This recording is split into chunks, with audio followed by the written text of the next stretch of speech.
Welcome back to the Triple XP Arcade, the podcast where nerd culture levels up. We're here to press X on all things nerdy, so grab a token, press start, and let's rack up some Triple XP! Today in the arcade, as always, we have myself, Drew.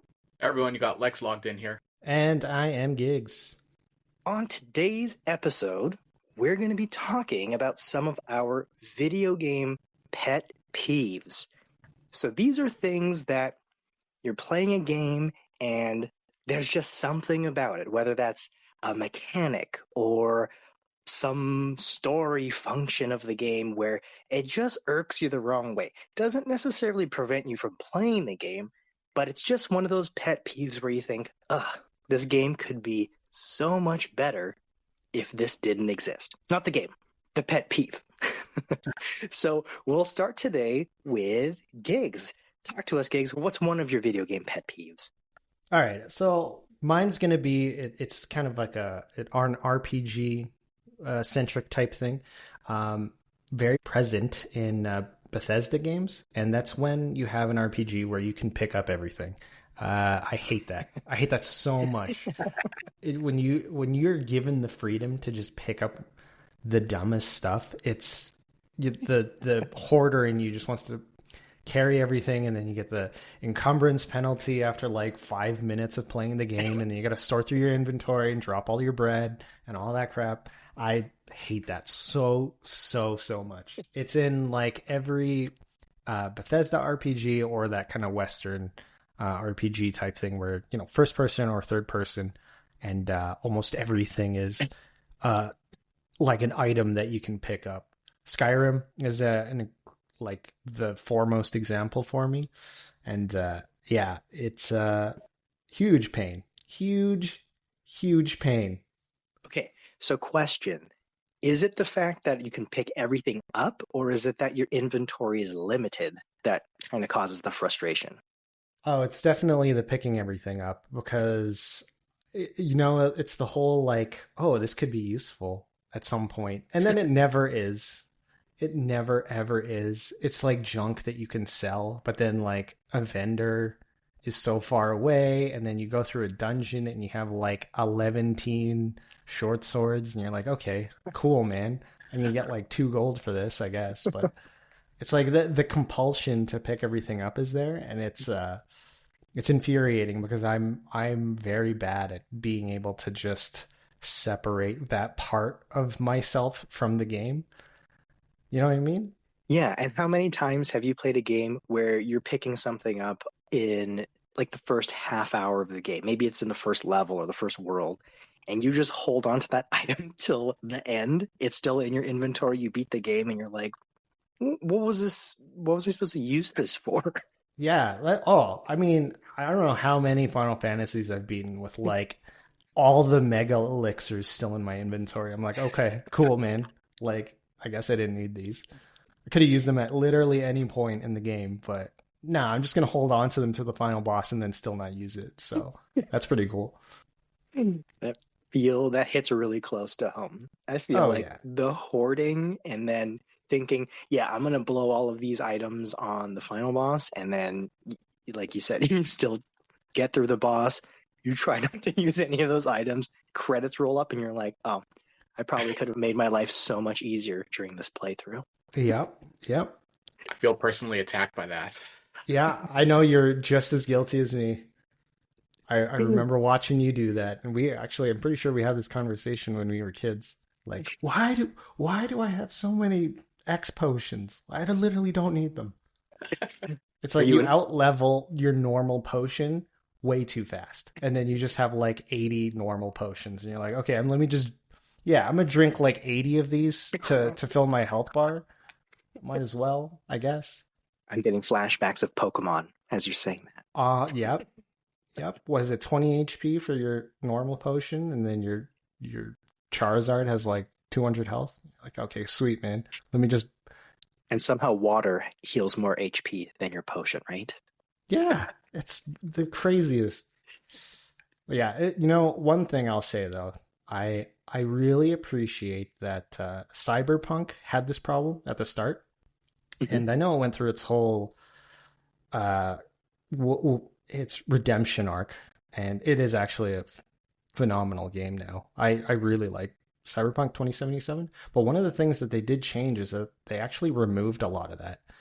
There Hmm. was a lot of junk at like when the game first released, and then I don't know which patch it was, but they did patch it out, and now it's like if you pick up junk, I think it just turns into cash straight up. So like auto vendors, Oh, or it just turns into components, so you don't have to break it down into yeah. crafting components. I like that a lot.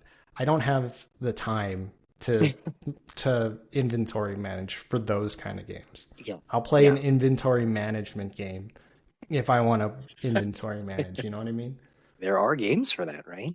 Yeah, there's a lot of really cool ones. Yeah. All right. I like that.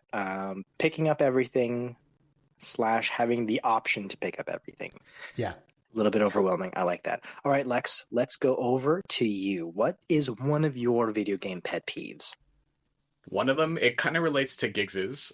He was talking about inventory cap. Hmm. That that's probably my biggest pet peeve. I am a hoarder at heart. I I firmly believe that the 3 mega elixirs that you carry throughout the game are like a lucky charm till the end. And if you use one of them, the boss gets significantly harder. So I don't like using them Yep. personally. But yeah, there was one game, which one was Baldur's Gate. Oh, That had like fantastic reviews. It won Game of the Year. All my friends were playing it. Everyone's recommending it. It was actually gifted to me and my wife for Christmas from two of our friends. Hmm. And it was like the beginning, fantastic. I got super into it, and then when I loaded it up again, I picked something up, and then suddenly my character started walking very slow. I did not understand what was happening because I'm like, I just want to play this game, but I can't run anymore. So I'm like, I'm trying to figure out what's going on. I don't like Googling things for games either. Hmm. Um, so I'm like, I'm literally just trying to find out. And if you guys have played Baldur's Gates, it's not the most beginner friendly like interface.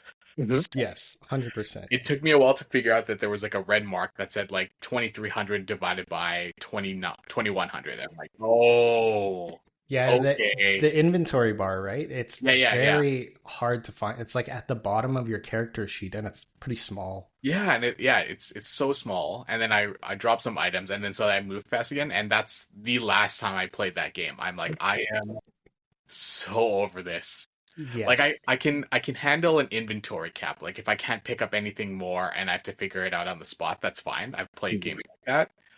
But when there's like a weight assigned to each specific item, like why is like a loaf of bread the same weight as like 3 rocks? You know? Yeah. Yeah. Yeah, I'm like, well, what if totally. I need to use these rocks later? What if it's like a weakness for a boss? You know, in that game, it's very funny. I really like that game, but I totally get what you're saying because it's like, gold even has weight. So it's like if you hoard money, that also contributes to your weight Oh, cap, Oh, right? really? Yeah. So it's like there's a lot of like nuanced things that you got to like micromanage, which to be fair, I guess it's part of the whole D&D Yeah. thing, but my god, in a video game that is uber frustrating, right? Because Yeah. it's a long game yeah. regardless. And Yeah. then you're sitting there like, "Oh crap, I have 10 melons. That's like 80 kilograms. All right. Well, what do I do with these melons now?" Yeah. I think I'm just forever scarred from Final Fantasy 9 because Oh, I was thinking exactly that game. that was the one. I think that was the first Final Fantasy where like, you know what? I don't need to hoard. I'm not gonna hoard things because like in like 6, 7, 8, I kept Hmm. everything. Like I don't care if I have 83 potions, 72 high potions. I'm gonna keep them. Mhm. You know when you just want to top up 50 HP. But Final Fantasy 9, there's a what do they call it? There's Is a a dungeon, gate yeah. I know exactly where which dungeon you're talking about. Yeah. yeah. And I don't think it's a spoiler because it's 25 years since its launch, and it's That's yes, very no. true. Yeah, I think it's called Ibsen's Castle, where Hmm. you actually have to have your beginner weapon to become the strongest in that dungeon. Like it reverses. Yeah. So Oh. wooden dagger that you got at the very beginning, it's immediately the most powerful weapon you have in that specific area. Yeah. If you have your current powerful weapon, you're hitting like 12. But if you have a wooden dagger, for example, you're hitting like 3,800. Yeah, I think the dungeon itself is like an upside down castle, like in Castlevania. Yeah. So it's Oh, like the idea is that it's like everything's kind of inverted. Yeah. So So it's like, my first playthrough, when I had sold everything, because I'm like, you know what, I'm gonna keep this a nice clean playthrough. I don't need to have my 18 weapons with me right now. That dungeon was frustrating. I'm like, I am so weak. I don't know what's happening. I bought the player's guide at Blockbuster. PS, that player guide sucked because you had to go to URL links to complete the player's guide. You guys can Google that later. oh, really? You had to complete That's it rated like one of the worst player guides ever made. Final Fantasy IX player guide. was it a Brady Games one? Yeah, it was like you Oh. have to log onto a site to complete the part of the guide. It's like, oh, here's the next part. This is what you have to do, but visit this website to see the rest of the guide. I'm like, I paid $30 for this guide. And this is when like internet was like new. You have to have 3 web dial-up connection. HTTP Yeah. colon backslash. Yeah. But anyway, yeah. So I'm scarred from that. Inventory cap. Oh, I hate it. It's funny you mention Brady Games guides, Gigs, because I think that has a reputation of being a bit spotty. I know it's a little bit off topic, but their Brady Games guide for Mortal Kombat X, I think it was, or it might be MK9, but that's notoriously one of the worst guides because it's basically just some dudes who put together the guide based off of their own opinion. And a lot of it is before the game was released. So they were just like, oh yeah, so-and-so is top tier because I feel like he's hard to play against based off of no frame data or anything like that. So Brady Games guide is a little bit spotty. Careful. So it's just like it's like subjective. Totally. Dudes, like, oh Yeah. man. I think one of the examples was like one of the Mortal Kombat characters is top tier because they have projectiles and they have a hard time getting close to them because they throw projectiles. God. So they're like he's like S tier in the game, but we know projectiles doesn't make someone S tier. There's a whole suite of things, but that was kind of the reasoning on this Brady Games guide. So it's because they were watching that Justin Long video with Asian Lamb. If nobody knows what I'm talking about, please watch it. It's so good. All right, so my pick for a pet peeve, I'll kind of keep it consistent with what both of you have said because I think it kind of ties in.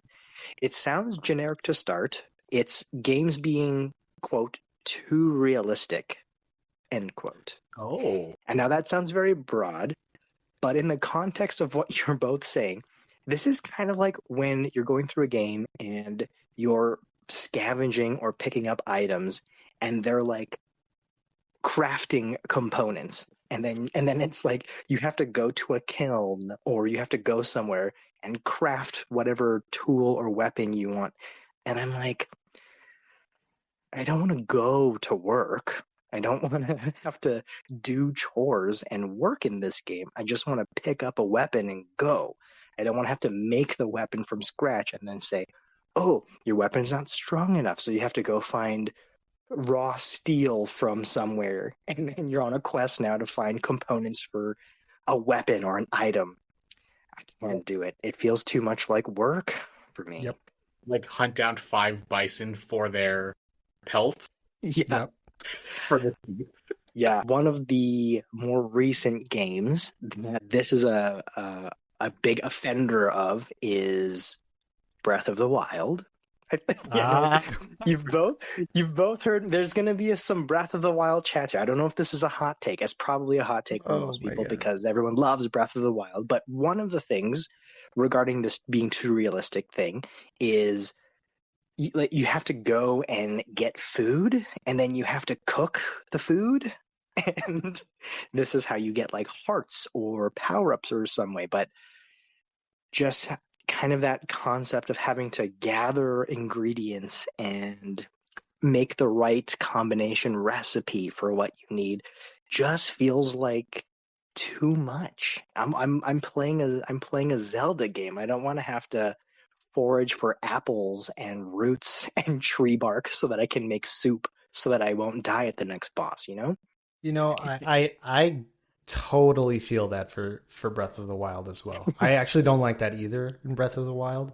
I miss just going to a potion vendor with a bottle and you just get a health potion or get a fairy. That's it. Like I missed that. I can kind of get around it in Zelda because at least it's not too difficult to gather materials. Like you don't need a crap ton of it. But like there are definitely games that like took way too many notes from mobile games, and it's just like, oh yeah, you need like 150 of this. It's like, what? Yeah. Now I just feel like I'm at work, right? Yeah. Now I have to gather however much things, and I got to clock in and clock out. It takes me out of the game is what that does. That's interesting because for Breath of the Wild, I used my hoarding abilities to not use the items I made. So like when you're like cooking your item and you have like like steak or apple stew or something like that. I'm like, that's awesome. I'm not going to use this though because it heals 3 hearts more than the raw apple. So I'm just eating raw apples until I'm full. Yeah, you eat like all of your cooked raw apples or whatever, like the baked apple. Yeah. For your 3 like, hearts. You never know because I might run into a boss who might like destroy me, and then like I'll need that potion that I concocted later on. Lo and behold, you get to the end. I'm like, oh, I have 17 cooked meals. Smoothies or whatever. I guess that's the other Zelda game. I totally get that. I feel like that's like it has its place in certain games like MMOs. I guess it makes sense there. If people have the time for that. But I think if it's implemented poorly is when it feels really bad. Like it's not necessary for a certain RPG. It's like, why? Just let me get in on the act. Like if it's an action RPG, just like let me go do stuff. Don't make me hunt the same thing 11 times. I just miss the days where I can hit a box or a pot and find hearts in those. And I don't have to cook anything. I can just hit stuff and get health. Yeah. I think there are some games though where it works, right? Like Monster Hunter, that is the loop. That's right. To like, but that's part of the fun is like you have to kill those huge monsters, which is the fun part. So it's like you actually get rewarded by having the gameplay to do the crafting is fun and it's not a chore. I think it's when it's that chore feeling where you're just like, this is a waste of my time. Yeah, like that feeling of like, okay, I'm about to go fight a boss, but now I have to spend an hour foraging so that I can be equipped for, heals and stuff for this boss. Like it shouldn't be like that. It should just be you have your health, maybe you go to a store and buy some potions, but then you should be able to jump right into the boss without having to live back in Anne of Green Gables eras. Yeah, I think that's probably. I wonder if that's like a thing that evolved in development because you know how a lot of or I don't even think it's developers. It's like studios and stuff. They want people to play their game longer. So it's like, oh, let's take this one thing that should take 15 seconds, take 30 minutes. Really flesh out that process. Yeah. I got a question for both of you guys. Yeah. Kind of related to the whole like crafting thing and how you mentioned like you just want to go into the store and buy what you need. You guys hoard your currency in game because I don't like spending my currency because you never know, there's going to be that end part of the game where like, oh, you need 1 million gil to finish the mission, and I'm like, I've been spending my gil like I stole it. Yes, 100%. Like 8 hours at the end of the game to hoard more gil. Yeah, I've been burned way too many times reaching a vendor like at some late stage in a game and not being able to afford like upgrades or something and getting like not soft locked, but it's like, oh, I can't progress my character because I can't afford this skill thing. Yeah, like, what did you like to craft rather than spend money? Don't even guess- get me yeah. started. I guess there's a balance to play that. I'm the same. I hoard my money in a very unreasonable way because I have this irrational fear that I'm going to get through the game and then I'm going to be like, oh, what if to get to this next boss, I have to like go to a bank and apply for a loan? And they're like, you don't make enough income. So you're locked at the game. Yeah, Wait, you so- can't afford this down payment on your mortgage, so Yeah. you have to pay insurance to the bank because you don't hit the 20%. You need to register a small LLC for hunting and foraging. Yeah. Have a small business plan, make about 3 years of income, and then you can come fight this boss. Oh, yeah, and you have to apply for your first time homebuyers plan. You know, you guys are making fun of this, but this game is sounding more and more intriguing to me. You will have to play this for us, Lex, and you'll have to give a review because this is. The fact that we had to look for food was too realistic for me, and that already off-put me. So having to do all of this extra stuff, oof, I'm not touching that one with a 10-foot pole. Build my credit score. Oh man. Maybe in Oh, multiplayer you can log in as a Co-signer. A cosigner. Oh. Well, going along in the same thought, I'm gonna maybe do a reverse order here. So I'm gonna put in my second one here because it relates pretty closely to this one. And I'm still talking about Breath of the Wild. You've both heard me complain about this endlessly. I do not like when games implement weapon durability. This is, from my perspective, this is the one thing that takes me out of a game the fastest and most frustrating way. So in Breath of the Wild, for everyone who's played that or who hasn't, weapon durability, you have a weapon, you hit stuff, and then eventually it breaks because it was only strong enough to withstand X amount of hits. Now, the frustrating thing about Breath of the Wild is you have multiple weapons in your inventory, but you might be fighting just like a regular, like not even a boss, just like a regular mob of enemies, and you're in the middle of the fight, and then your stick breaks. So you have to go back into your inventory and equip another weapon, and then you fight for a little bit more, and then it breaks. And from my perspective, I'm just like, I'm playing a video game. Like, I don't want my weapons to break in the middle of fights. I don't want to have to use twigs and branches for the first 40 minutes of the game before I find a rusty sword. I just want like a weapon that works for the duration of the game. You can make it the weakest weapon. You can make this weapon have to hit an enemy 50 times before they die. But if it doesn't break, then I'm cool with it. That's fair. I think there's a place for it, but when it's disposable, like it is in Breath of the Wild, it can be very frustrating. If you can repair it, I think that's okay. Usually because the game will also introduce mechanics for you to bring along a whetstone or something like that. Yeah, well, that's like Monster Hunter, right? Exactly, yeah. Yeah. But if it just like it's literally gone after you've used it, I agree that is very frustrating because you never want to use the good one, right? Because then you lose it, and then you're like, well, yeah. I'm gonna throw in a quick story here about my experience with Breath of the Wild. This is maybe we should just rename this episode Drew's Breath of the Wild rant. But so in Breath of the Wild, I got fed up with this weapon durability pretty quickly. So I did do like a little bit of I guess a little bit of cheating to accelerate when I can get the Master Sword. Because my understanding was the Master Sword that's the weapon. You can just use that weapon. Link uses that in all of the other games. So once you have it, you're good. So I got the Master Sword. I kind of did some tomfoolery to get it early. And I was like, okay, I'm set. I can play the rest of this game. No problem now. Little did I know that the Master Sword has durability and it doesn't break. It just goes on cooldown for 10 real-time minutes. It just says, you know what? I'm too tired to play this game. I'm just going to take a little nap for 10 actual minutes of your life while I recharge. So use your sticks and stuff in the meantime, and then you can use it again.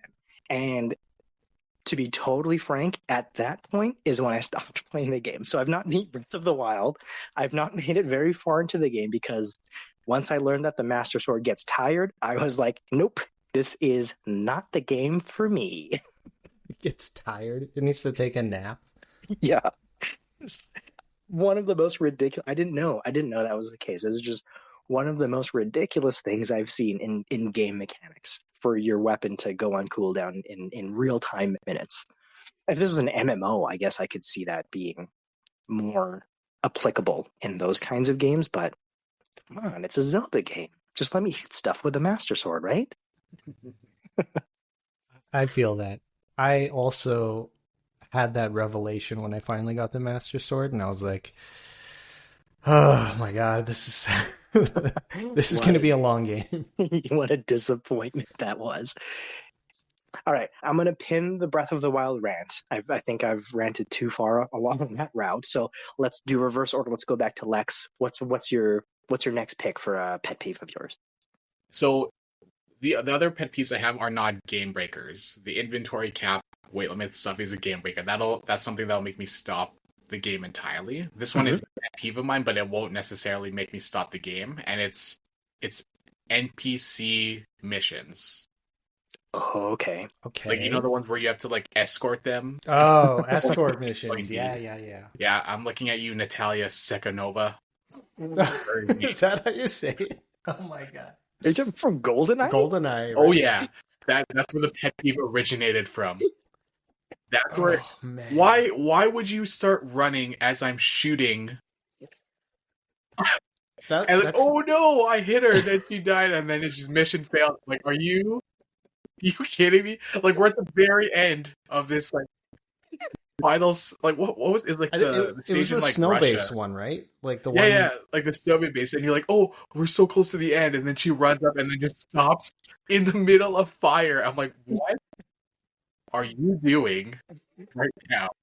That one was pretty treacherous for her AI capabilities, because you're right, she would always get in the way, and that's also one of the ones where you would be moving and she would take her sweet time if she was meant to follow you or anything like that.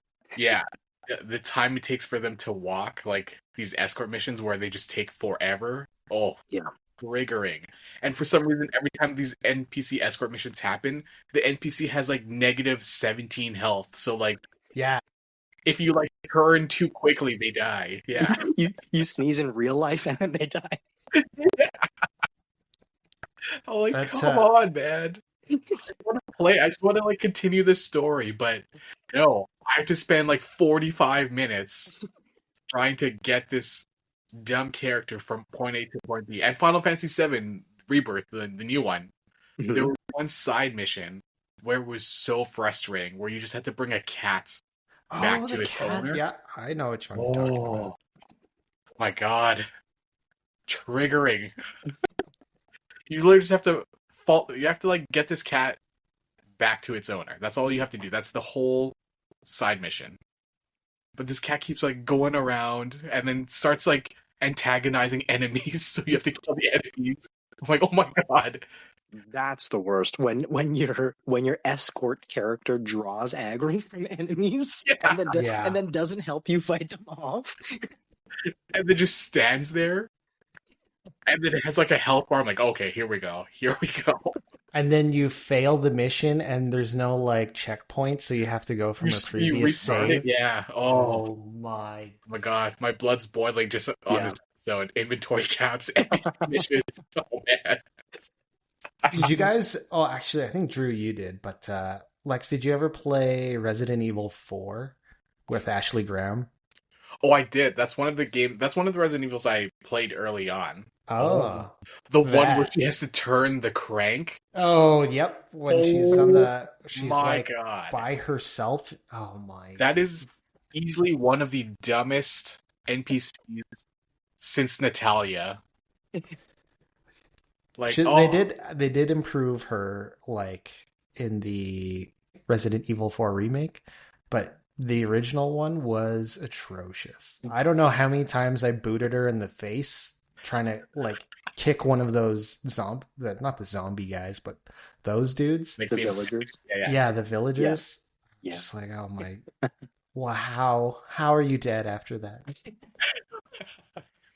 Oh gosh, yeah, escort missions. I think you're right, Lex. I think our by the end of this episode, we're gonna have to like bring our heart rates down because my blood's starting to boil too. I feel it. All right, Gigs, let's go over to you. What is your next pick for a pet peeve of yours? Okay, so mine's gonna be okay, this one's not specifically to any video game, but this is just like a gaming thing that annoys me is the difference between Nintendo and Xbox for ABXY is maddening. Absolutely maddening. That is the dumbest thing I think Microsoft ever did, was to just be like, "Oh yeah, we're going to use the same button names, but we're just going to move them a little bit." Like, okay, cool, man. Like, now my brain breaks every time I switch between playing something on the PC and then the Switch, because it's like, oh yeah, press A to start. And like, growing up, we used to play, like, Final Fantasy 3/6 and all that stuff. And A, as in the right button, was the confirm button. And then you go and play all these American video games with their A at the bottom being the confirm, and and then you go back to playing an old game and you're canceling out of menus and stuff. Oh my goodness. This was actually a big problem when I got my wife into gaming, and she started she liked some horror games, and so we were playing, or she was rather playing Until Dawn. And in those games, Until Dawn, The Quarry, there are QuickTime events. And she was used to playing the Switch. But when you're playing that game, like you said, on another console, the buttons are moved around. So I always had to put the button layout of the controller she was using on a sticky note and put it underneath the TV so that she knows, without having to look down on her controller, because she only has like a second to react. So she had to look at the sticky note to remember which button or where it was located in order for her to press it on time for the QuickTime event. But getting into a groove for those games was definitely challenging, because she died a lot at the beginning from just not knowing where the buttons were supposed to be. Yeah, totally. It's like, oh, hit X. It's like, and you keep mashing the left button, or if you play Switch, you're pressing the top button. The top button. And it's just, you keep like failing over and over. I'm like, baby. PlayStation controller is the bottom one, which is sometimes confirm and sometimes cancel. Oh, I know, right?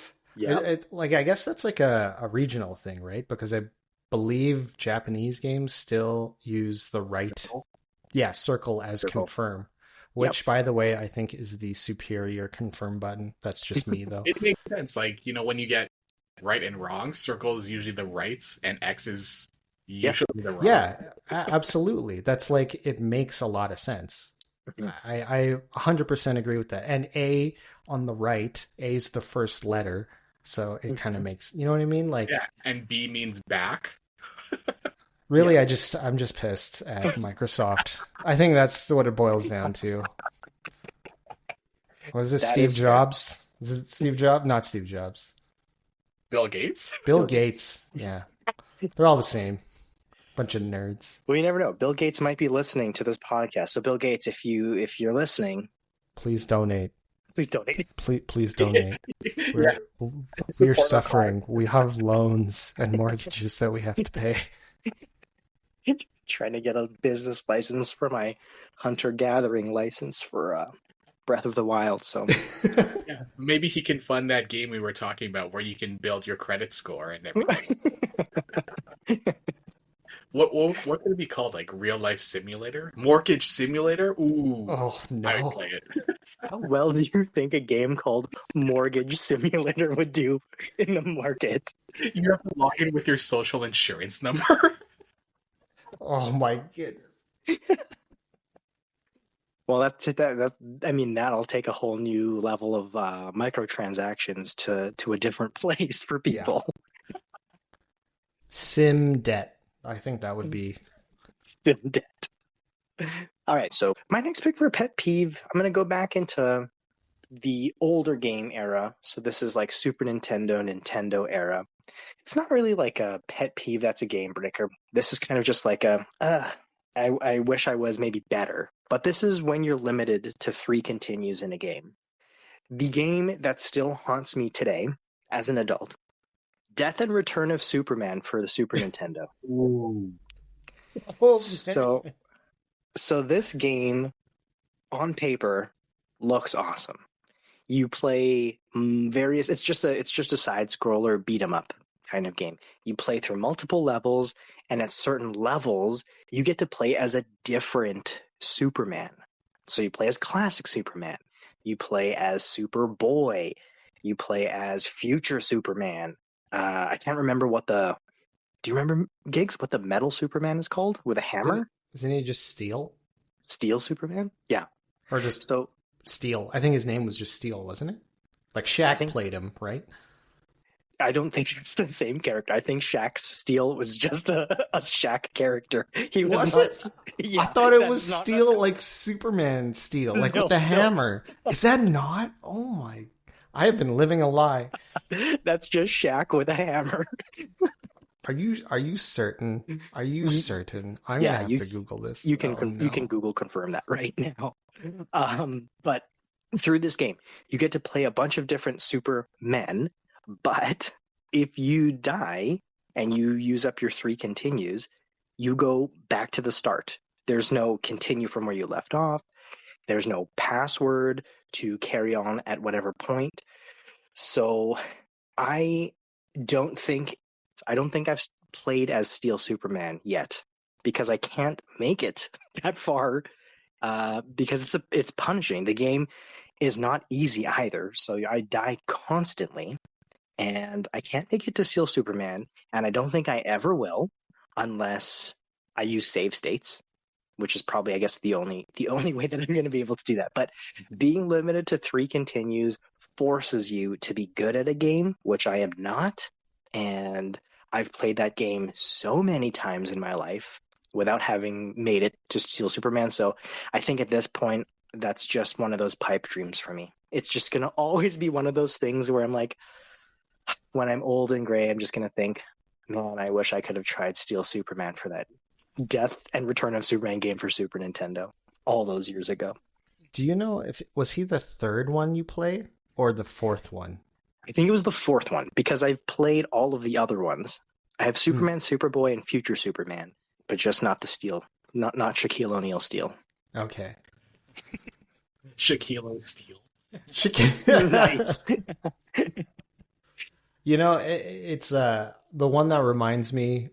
The one game that kind of like makes me feel the same way was Double Dragon growing up. Oh. Double Dragon 2. No, sorry, 1. Oh, there was a level in Double Dragon 1 where you had to platform over these spikes with these ledges that would appear and disappear, like in Mega Man 1. Yeah. And the platforming in that game is so bad. Like, because you had to hit both A and B to jump, right? Yeah. And you can't change your trajectory when you're jumping. There's like cooldown on like they crouch first and then jump and then they land, so that like a jump takes forever. Yeah. And like the timing is so precise. If you oh my god. And yeah, I think that's another one of those games where you can't continue past a certain number of continues, right? Yeah. You beat it in one go, or you don't beat it ever. Yeah. All right. We'll go back to you, Lex. What's your next one? My next one is missable items in games. Yeah, so I'm not a completionist like for games itself. Like my wife is, she tries and 100% every game that she plays. I'm more of a solid 22% completion. Nice. like example, Breath of the Wild, she had gotten like 100%, like all the Koroks, all the shrines, all that stuff. and there's like 999 Koroks. So she got all those. For me, I think I ended with 112. I mean, That's good enough. that's Yeah. impressive to me, man. I think I only found like 60. Yeah, right there. Like I was like, there's no way there's 999 because realistically, I'd be running into one like every 20 minutes at this point. But Yeah. my thing is like I don't like it when there's like an item that is missable in the game. So for example, like if you're playing the game and then you hit a cutscene and then you can just never go back to that point in the story to get like an item. Oh. I don't like that feeling. Like I feel like I missed out on like FOMO. Yeah. Yeah. Yeah. Call it. Yeah, 100%. Yeah. yeah. Because in those scenarios, you have to. The only way to do that is you'd have to go back into a previous save file potentially. Yeah, yeah. Before the cutscene. Yeah, yeah. And I don't replay games that often. Like especially if it's like an RPG, and you miss out on like a critical item, not a critical like a legendary item, for example. Yeah. And knowing like when you I should go back a little bit. I don't like Googling things when I play games. I play it like in school. Like, I want to figure out how to get through it, or I want to talk to it like I'm on the playground. Like if I talk to you, Drew, or Gigs, I want to be like, did you guys play this game yet? What was this? How'd you do this one part? I don't care if you Googled it or anything, but I refuse to Yeah, old school. times when, like, if I ask, like, oh, how did you get the Excalibur 2? What the hell? I didn't get that. Final Fantasy 9. Yeah, I'm coming back to you, Final Fantasy 9. 20th anniversary. That's fair because that's like one of your favorites, though. So Yeah, you can yeah. talk a little, you know. Yeah, but like, oh, okay, no. The better example of Final Fantasy 9, there's like I think there's like a blade you can steal from one of the black waltzes you play at the very beginning, which is like a pretty powerful weapon to have for the first little bit of the game. Mhm. And I only found that out after my friend had told me, "Oh, did you get the item?" I'm like, "What item?" I look in the game guide, and it's like, "You can get an item from this boss. Find out more by going online." I'm like, "I'm not going to go online. I don't care. I'm in no mood for this." So I ended up missing that item. Here, guys, Google it. Final Fantasy 9 strategy guide. Worst guide ever? Question mark? And it'll be the top hit. You never went on game FAQs? That wasn't your jam? No, like I like playing games going in blind. It feels more exciting almost. And then I like learning about games when I'm talking to it with other people. Yeah, that's true. Yeah. You and I do that sometimes when we're playing the same like RPG or something. Yeah, Gigs, like I know I've messaged you a couple times, like Yeah. a literal like picture of the TV with my phone. I'm like, what do I do here? Yeah. This is insane. Like, what is happening in this area? And you're like, oh, you just have to do this. I'm like, how does one even figure that out at this point? Like, Yeah. You know, I was thinking about Earthbound. Earthbound has a whole bunch of that stuff, like timed Yeah. things. You miss it if you don't. Like Ness's best weapon, you can only get during a certain period of time in the game, and it's like a random drop. Same thing with Pooh. He only gets one piece of every like slot of equipment, and I think all of his are missable after a certain point. That is uber tilting. I feel like a lot of games nowadays kind of stray from that, and they at least tell you like, oh, this is the point of no return, or Yeah. or at least they let you kind of go back and do it in some way. Yeah. And I'm fine if like the story allows you to specifically tell you can't go back. Like for example, Final Fantasy 6. That can't be a spoiler, right? At this point, no way. No, you're good. Yeah, but like Final Fantasy 6 is an example where like you can't go back because Kefka literally destroyed the world.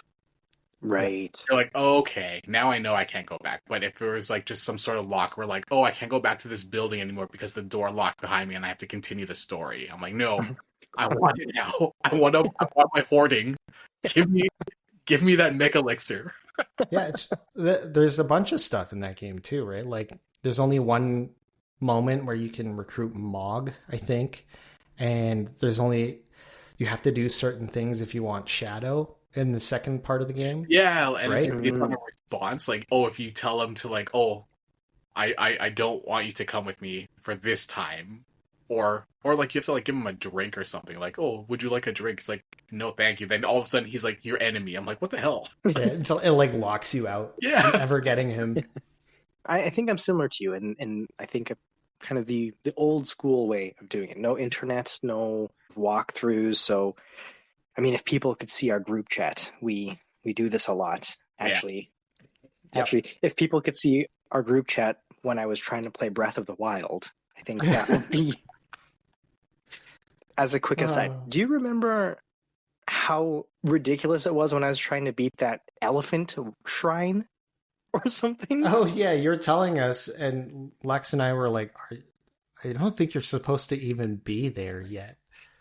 You had like 3 hearts. It was embarrassing. I don't dispute that I probably shouldn't have been there, but the most frustrating part of that one was I spent about 3 days just walking around the shrine, trying to do stuff, trying to like figure out how I was supposed to move forward. 3 days. Between those 3 days, maybe 2 or 3 hours per day, right? So we're talking about like several hours spent here. And I didn't realize that you can push the menu button and move where the elephant's trunk is positioned.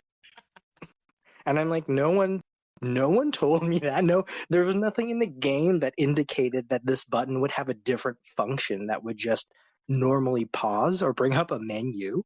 So that was 3 days wasted. That was like just right at the brink before I gave up on the like when I found out the Master Sword gets tired.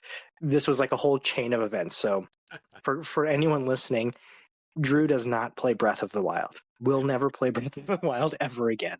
I mean, to be fair, the amount of time it took you to learn that, your Master Sword would have been recharged. It's true. Lex has got a point. He's got a very strong point, actually. That is a good point. I can't even with that game. Okay. Let's go back over to you, Gigs. What's your next pick for pet peeve? Okay, my next one kind of came up recently. I've been playing this old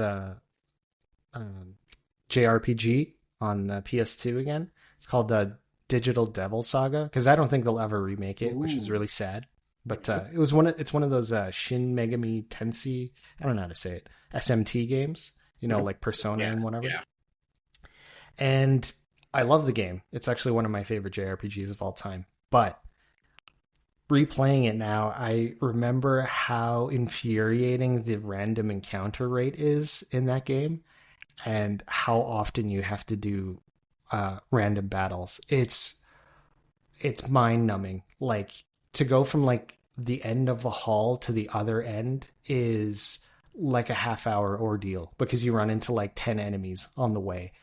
Is this like one of those games, kind of like Final Fantasy, where it's just like you're walking, it visibly looks fine, but then you get brought into like a random encounter? Yeah, 100%. It's like the old school Final Fantasy style.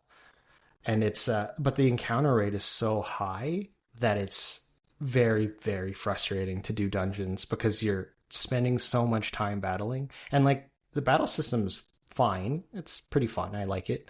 But it gets old really, really quickly. I feel like the actual Persona games are also guilty of this. Maybe it's just like an Atlas thing.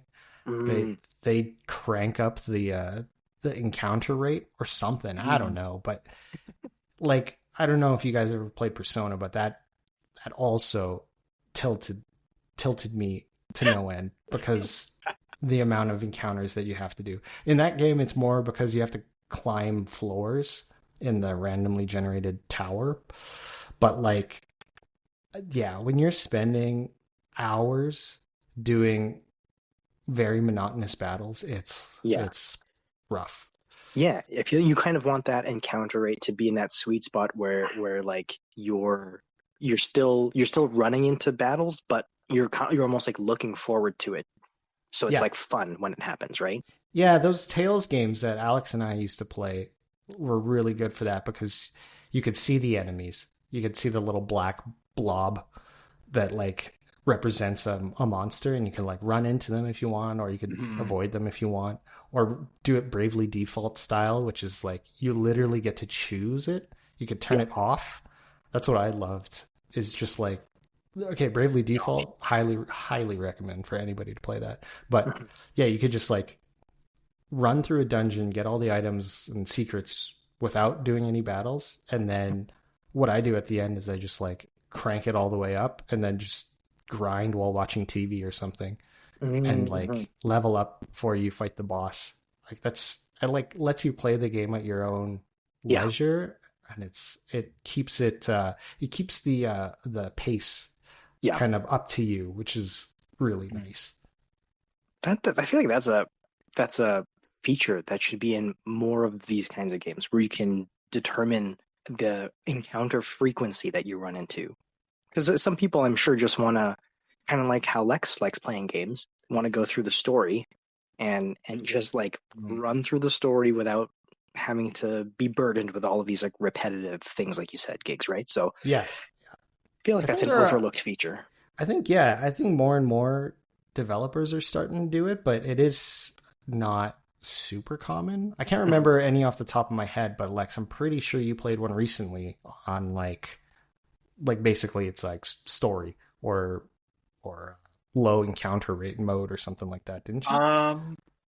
I can't remember now, to be completely. Oh, Xenoblade Chronicles. Oh yeah. You There have you the go. option to have the enemies be um docile versus like super aggressive. You can choose them to be aggressive, but basically they don't attack you unless you initiate the attack.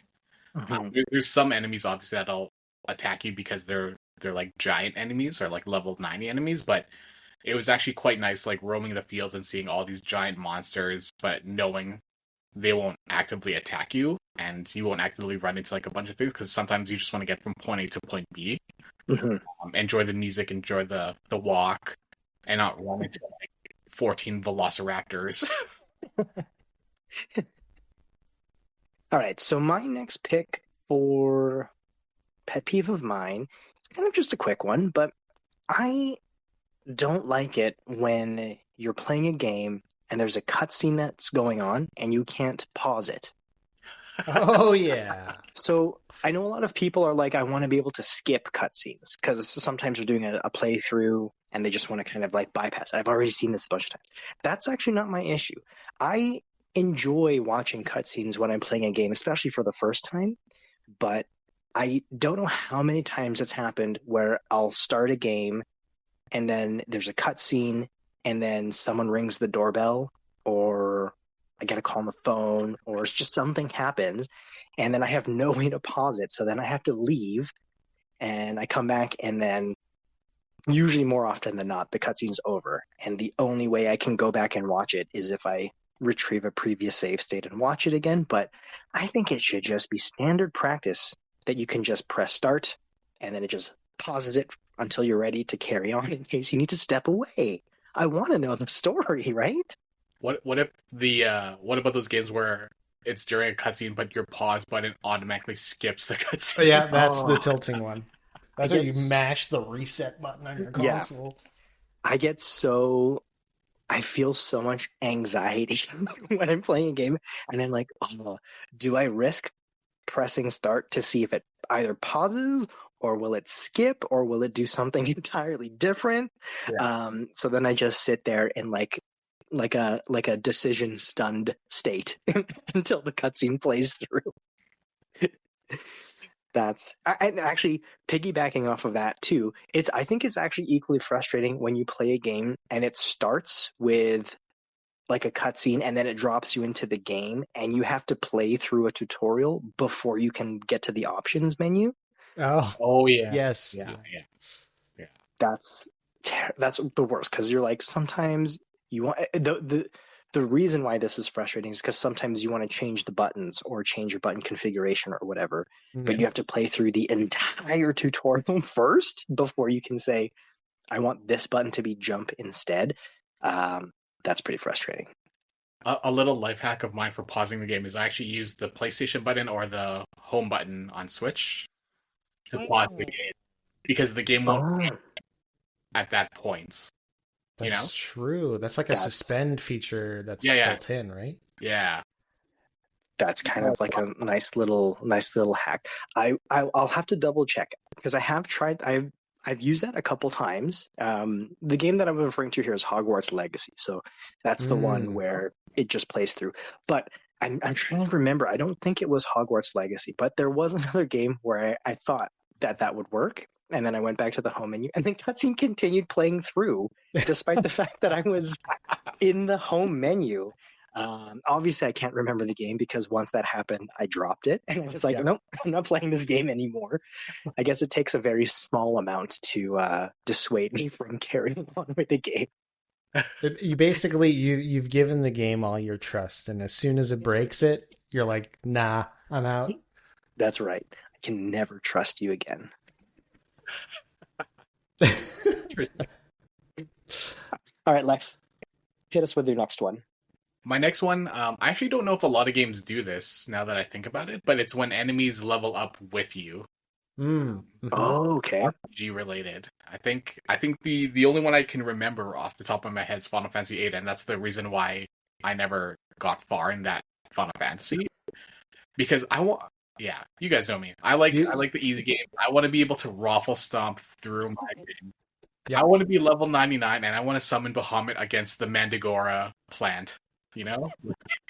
Okay, you like the power fantasy part, right? Yeah. Like when you become overpowered, and it's like you can like just cruise through certain portions of the game. Yeah, like if I want to hyper beam with my Gyarados to a Pidgey, I want to be able to make sure Pidgey just gets annihilated. I don't want to be able to like hyper beam this Pidgey and then it's like, oh, hit 3 HP. Then it uses Peck and then it takes out my Gyarados, you know? Like, that reminds me of like just like an aside pet peeve, which is when like a low level enemy is still aggroing you on like the map. And you're like, what the hell are you doing? Like you clearly have no chance. Yeah, you're like just being in the way at this point. Like the point. 3 squirrels that just come up to you when you're level 90, you're like, what are you doing? It's like random encounter, really? You really want some of this right now? Yeah. But yeah, go for it. Question for you, Lex. So you said when your opponent or your enemies level up with you is the pet peeve. Isn't that every game?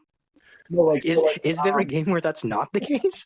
No, like when you progress, the enemies get consecutively harder, right? Yeah. But for example, like for Final Fantasy VIII, the more you level up, all the enemies level up with you. So for example, like I had a lot of trouble. I can't remember who the summon was, but there was like a summon you have to fight by summoning him.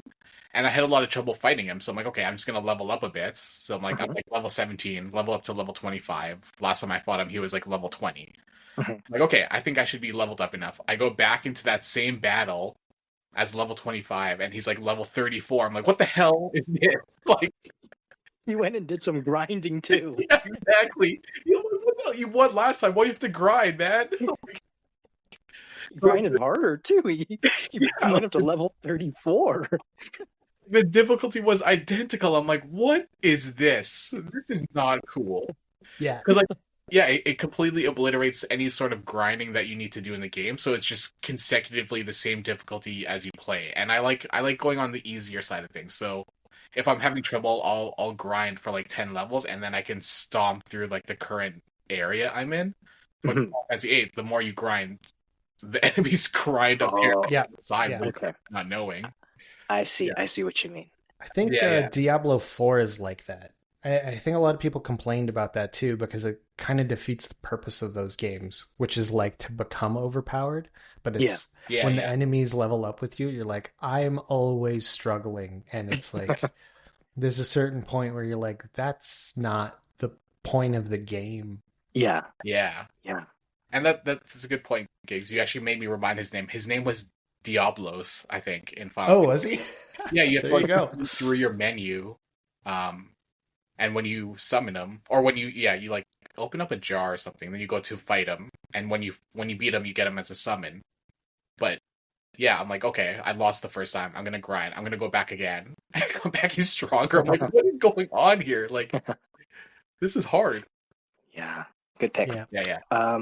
Okay, let's do one last round, and let's each just kind of give a dump of anything else that you have. So if you have one more, if you have 3 more, just kind of dump out all the ones that you have.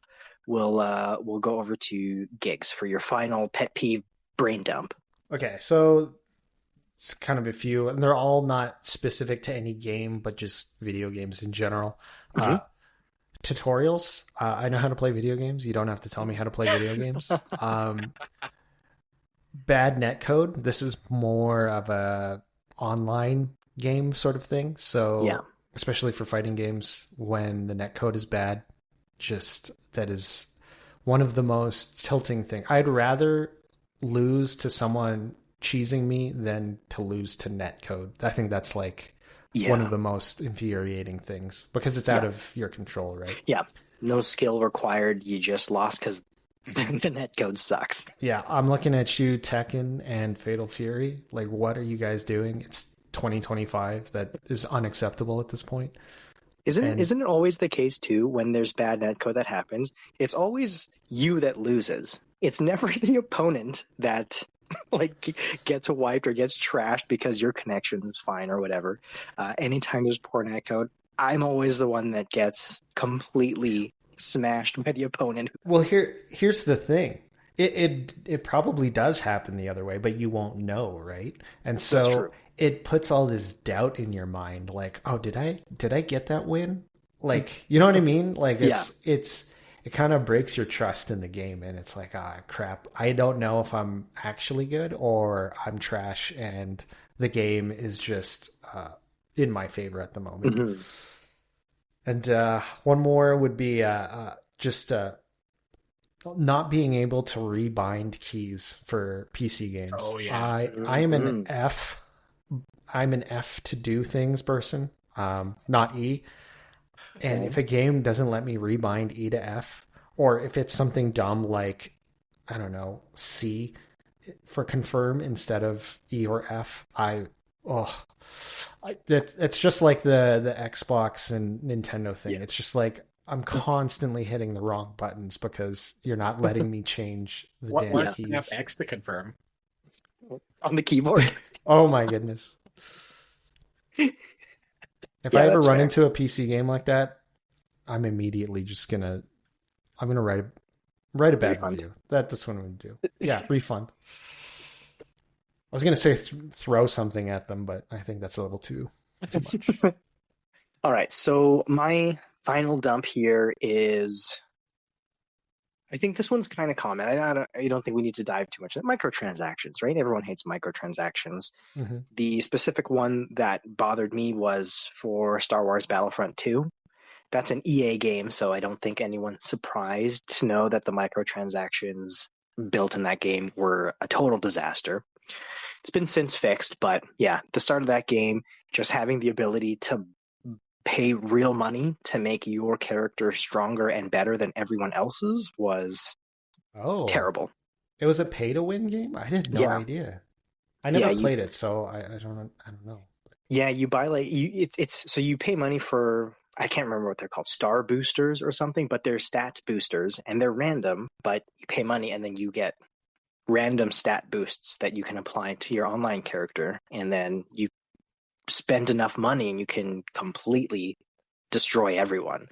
So not my favorite thing. Everyone knows EA is pretty bad for that stuff. Microtransactions, not much more that needs to be said about that one. It is I think like EA sports games are like that too, right?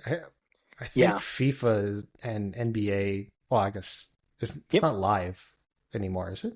2K something? Yeah, the 2K sports ones. I get that has microtransactions. I don't think those are EA based, but you're right though. Like FIFA is notoriously really bad for microtransactions.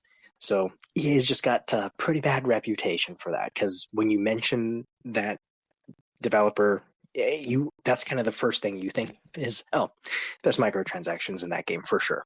Yep, they killed BioWare, and it makes me very sad. Yeah. The second one that I have is kind of similar to what you were saying, Gigs, about your key bindings. This is specifically for fighting games for me, and it's when you're trying to remap your buttons and it doesn't let you just push the button you want to map. You actually have to like select light punch, and then you have to scroll left and right to say A equals light punch. It's just so unnecessary to make a game like that. You just should be able to select it and say, push the button that you want this function to be, and have it be that easy. So I'm so glad that they that's how it works in 2XKO. I was pleasantly surprised. Yeah. I was like, Yeah. oh, these guys are in the 21st century. Let's go. Yeah. The game that kind of triggered that for me was Marvel vs. Capcom 3. That's Oh. yeah, it's kind of like a big enough game where you would think it would just be easy to do that, but no, they have you do it the long, tedious way. My next one is kind of broad again, and it's kind of similar to my Breath of the Wild rants. But this is when a game is too open world. I kind of like when there's like a structure of like, here's your next mission. You can have an open world map, but I'd like for the game to say, here's the next mission or missions that you're intended to do.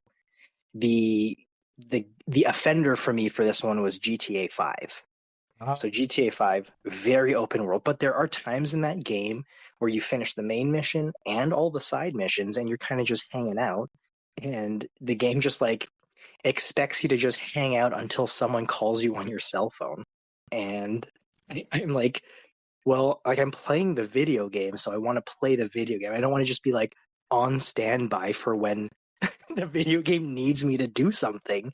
That kind of defeats the purpose. So I really that took me out of the game too, because it's just there's too much stuff that can happen in GTA, and for it not to give me some options to drive the story forward, I feel like too frustrating for me.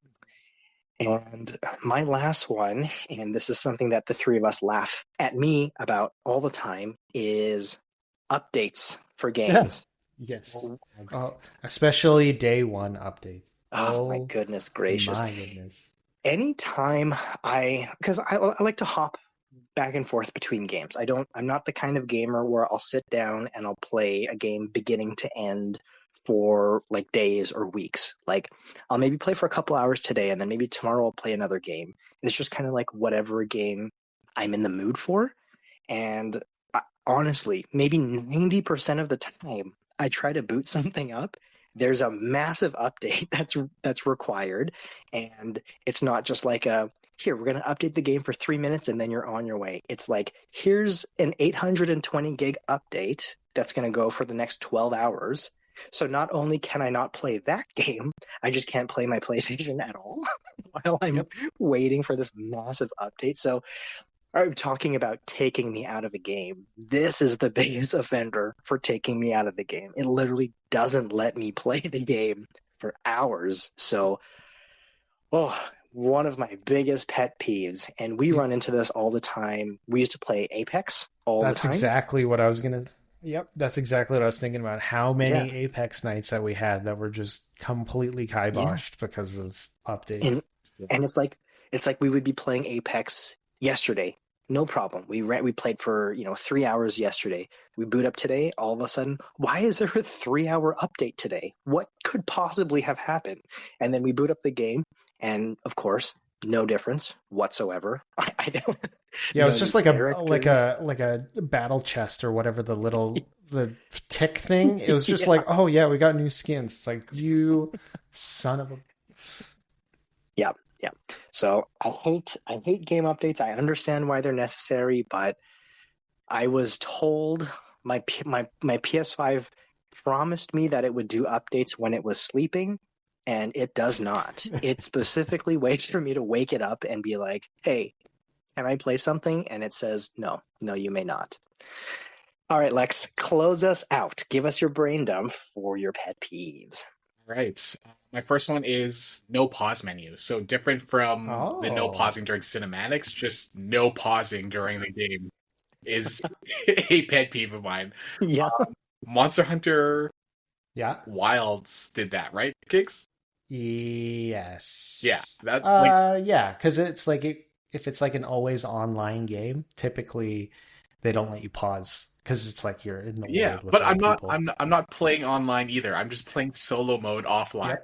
But I'm not able to, like, there's a pause menu and everything, but the game continues in the background. So if I'm pausing the menu, an enemy can just smack me as I'm I think My controller, my inventory. I think in Monster Hunter Wilds, it's really funny because I think you can pause, but it's through the menu. So it's like you have to hit options and then scroll over to like settings. And then at the bottom, it's like Pause pause. game. Yeah. Yeah. I remember that now. You have to do like 12 different inputs to get it to pause the game. Yeah. The Konami code just to pause the game. Yeah. And it's like one of the sweaty games where like sometimes I have to like take a breather because it's so action heavy that sometimes I just need to pause and like take a breath, but I can't because if I pause it, the monster is gonna smack me to this waist. And yeah, there was that game, and Omega Labyrinth did the same thing too. Another sweaty game. I can't believe you called that game out. But that was another one. Like you can't pause it because the game will still run in the background. And there was one part in a dungeon where it was like I was getting very stressed and like I messed up like an attack, which made all the enemies attack me. And I want to like pause it to like take a breather, but you literally can't. You just have to watch it all happen. So very stressful. I want to be able to like pause and like digest what's happening around me. That's one of my peeves. Yeah. So from soft games will never cross your path. No interest. Yeah, I want to play them, but it hits too many of my. They're extremely difficult. No pausing. There's quite a few. Those are my equivalent of Breath of the Wild's. I will say there's one game where I think it's amazing where you can't pause, and that is Dead Space. I have mentioned this before. Oh yeah, because that's a horror game where you can't pause. So it's I think that's fitting. It's so stressful. Yeah, because you're like, I need a breather, but this thing is barreling at me right now. Yeah, and I can't do anything about it. It's nice when it adds to the vibe of not the vibe, the tone of the game. Yeah. There's that one. My other one is character naming with no option to rename or redesign. Like create a character with no option to like change it later on. Oh yeah. I get like choice paralysis. Yep. Like, you and I, right? When we were doing our Monster Hunter Wilds characters. Yeah. How many iterations? Yeah. I end up paying to rename my character and change the design because I'm like, you know what? I don't like how my character looks anymore, and I don't want to restart the game. Yep. I am guilty of spending too much money on Fantasia in Final Fantasy 15. Yeah. Or is it 15? Like, 14. Sorry. 14. Because I want to be able to not live with that name forever. Like I'm fine if you're creating a character and I'm fine with like naming a character in RPGs, but they already have a name in the game itself. You can just choose to not use the original name. I'm fine with that, but I have no creativity in naming. So I end up using like my favorite character names like Tifa or Chrono. Yeah. But then like they don't look like Tifa or Chrono. I'm like, oh well, this doesn't match anymore, and I can't play this game anymore because the name doesn't match the look or anything like that. So that's like one of my peeves. Can I sneak a quick one in? Oh yeah. Now that you've mentioned that, another one that I have a pet peeve on is when you start a game and it makes you create a character before you start the game. Okay, this specific thing is the reason why I've never played Skyrim. If you can't get past the character creator, just because I think I have the same sort of decision paralysis there, where I'm like, okay, what I'm going to name this person, what I'm going to look, blah blah blah, like what are they going to look like? And I remember I was telling you this, Gigs. I think I spent about 40 minutes in the character creator thing, and I was like, okay, forget it. I don't want to play the game anymore. So I have the disc upstairs, and I've never booted it since. I didn't get past character creation. Sorry, just a quick aside. No, that's fair. You can't go back, right? And it's tough, especially when you're not really sure how those decisions play out later. Like if you're talking about like a class or a species or a whatever. Like even like little things like this was kind of how I felt in Monster Hunter is like your character looks really cool in the character builder, but then when you see them in the game, they look completely different because of like just shadows or something. And you're like, my person looks like a gremlin and I need to restart now. Yeah. Oh man. Sorry, Lex, go ahead. Carry on with your... I got one more, and it's time limits in games. Oh. Oh. There's going to be some games where you have like 30 minutes to complete the mission, or you have 30 minutes to get out. Those ones I get stressed. Yes. Mhm. I don't like being on a time constraint. Feel like work. Like you mean like the end of like Metroid games kind of thing? Yeah, sort of like that, or like you have to deliver something within 30 minutes of game time. Okay. Or It's the time limits for escort missions. Yeah. oh. Are there any examples of escort missions also being timed? Because Aren't they all like almost timed missions? Yeah. I guess so. Yeah. A lot of the escort ones in Final Fantasy XIV have some time limit in those. Yeah. Yeah. Like Majora's Mask. I think that's the only Zelda game I didn't play because you're on a time constraint the entire game. Yeah. The moon is crashing every 48 hours. I'm like, I can't. This is too stressful. I want to be able to just walk around town not knowing that this moon is gonna destroy the world. Like, it's stressful. Yeah, you gotta meet some deadlines. Yeah, that was a special Zelda game. Definitely. Yeah, it was a completely different vibe. Yeah, and everyone likes it, but I can never get into it because I get stressed when there's like time constraints. So I want to be able to like explore at my own pace. And that being said, all of these pet peeves, now that I think about it, I think these are all in Baldur's Gate. Like every single pet peeve. Baldur's Gate is your Breath of the Wild? Is that what it is? Inventory cap, inventory weight limit, NPC missions, no pause menu, missable items, time constraints, character design with no choice to reset it, and enemies level up with you. Are those all in it? Those are almost all in it. Oh, man, what a terrible game. We're going to get flamed. Just straight out said it. What a terrible game. I should rephrase. What a terrible game for my playstyle. Yeah, I think that's fair. So, okay, wait. Before we close out, Gigs, what's your Breath of the Wild? Like, what would that be? Like a super popular game that I just can't get into? I wouldn't say super popular. There's got to be other people that don't like Breath of the Wild. Let's just go with a game that hits all of your pet peeves that you can't play. I mean, like, is Breath of the Wild is super popular. Like, I mean, like, it's generally considered like very popular. Same with Baldur's Gate 3, right? Yeah, that's true. If I consider it that way, like, I can't really think of anything that kind of hits all of my pet peeves. Because I enjoy a lot of the games that I still have my pet. You know what I mean? Like, they annoy me in the game, but it doesn't completely stop me from playing them typically. Right. Okay, Lex, we have some homework then. I have to think. We got to do some investigation, Lex, and take Giggs's list of pet peeves and find the game that incorporates all of them, and then have Giggs do a playthrough, and then maybe we'll have an episode where he reviews it. Oh, it could be League of Legends. It could be. Oh, the camera in League, the fact that you can't. What did I do in Dota? I used to do edge scroll and middle mouse button drag.